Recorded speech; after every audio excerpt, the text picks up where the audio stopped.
Comme nous l'avons indiqué le 8 août dernier, la France condamne, dans les termes les plus forts, le plan du gouvernement israélien d'étendre ses opérations militaires pour prendre le contrôle de la ville de Gaza en vue de contrôler militairement l'ensemble de la bande de Gaza. La France appelle le gouvernement israélien à revenir sur cette décision. Elle rappelle sa ferme opposition à tout projet d'occupation, d'annexion et de colonisation de la bande de Gaza et de déplacement forcé de sa population. De telles actions constitueraient de nouvelles violations caractérisées du droit international d'une extrême gravité, contraires aux principes fondamentaux sur lesquels se base cette organisation et en contradiction avec l'avis consultatif de la Cour internationale de justice du 19 juillet 2024.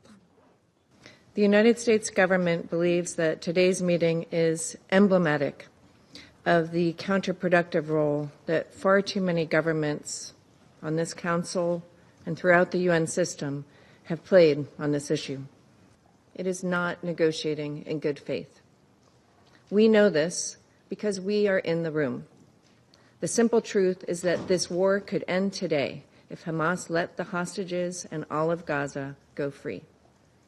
Remarkably, instead of pressuring Hamas, members of this body have encouraged and rewarded its intransigence, actively prolonging the war by spreading lies about Israel, the Gaza Humanitarian Foundation, and the United States, and by handing propaganda victories to terrorists. Mr. President, the most recent round of negotiations collapsed because Hamas drew encouragement from efforts to target Israel with libels and lies. The government of Israel did not make its decision to advance its military campaign in a vacuum, but after months of Hamas's intransigence. Hamas refuses to accept a ceasefire and continues to torture the hostages.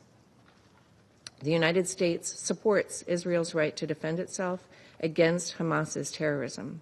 And ultimately, Israel has a right to decide what is necessary for its security and what measures are appropriate to end the threat posed by Hamas and other similar groups.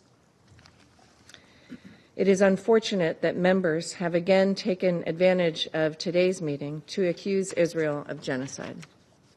These accusations are politically motivated and categorically false. They are part of a deliberate, cynical propaganda campaign as Hamas attempts to win symbolic victories to compensate for total defeat in war. The United States refutes these allegations entirely.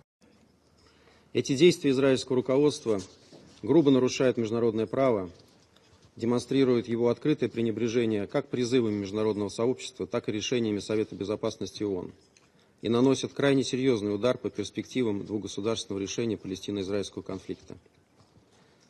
Решительно осуждаем намерение правительства Нетаньяху захватить Газу. Присоединяемся в данном контексте к прозвучавшим призывам к Западному Иерусалиму отказаться от подобных крайне опасных шагов, подрывающих и без того хрупкие перспективы мирного урегулирования ближневосточного конфликта. Настаиваем на неукоснительном соблюдении Израилем норм международного права и известной правовой базы БВУ, включая профильные резолюции Совета Безопасности и Генеральной Ассамблеи ООН. Напоминаем и о том, что израильские планы идут вразрез с консультативным заключением Международного суда ООН от 19 июля 2024 года, которое, среди прочего, однозначно предписывает Западному Иерусалиму незамедлительно положить конец оккупации палестинских земель. Кроме того, принятие такого плана, по сути, означает официальное и публичное признание Израилем задач по захвату и оккупации анклава. Israel proved long ago that its goal is the destruction of the Palestinian people through forced transfer and massacres to facilitate its annexation of our land. If some people believe what Prime Minister Netanyahu said yesterday and today, that there is a huge global lie, that there is no starvation in Gaza, and the two gentlemen from the leadership of the UN is also participating in spreading lies, then why don't you, the Security Council, go to the Security Council, take with you 100 journalists from your countries and other countries to verify exactly what is happening in Gaza?